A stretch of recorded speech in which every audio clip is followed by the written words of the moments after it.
Do you remember Pokémon Omega Ruby for the Nintendo 3DS? This game was a remake of the Hoenn games on Game Boy Advance. However, they added Mega Evolutions as well as the Primal forms. The Game Boy Advance games are already some of the best in the series, however these remakes perfected everything.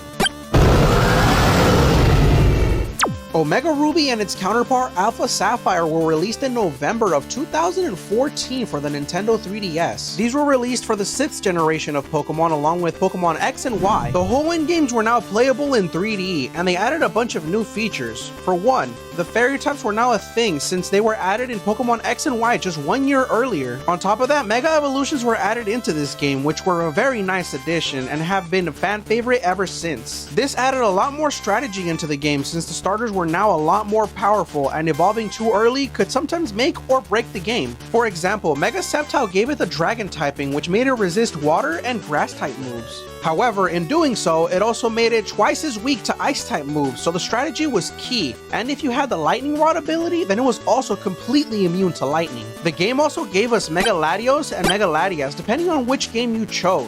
This was a great addition since now you could actually fly around the map and explore the skies, or even travel wherever you wanted to. The battle frontier was no longer there, unfortunately. However, they did add the Delta episode in post-game, which let us take Mega Rayquaza to outer space in order to fight Deoxys. This was definitely a peak moment in the Pokemon franchise. I remember getting this for Christmas and spending hours on this, just randomly doing trades with people. And eventually I got some really cool stuff. But did you ever play these games?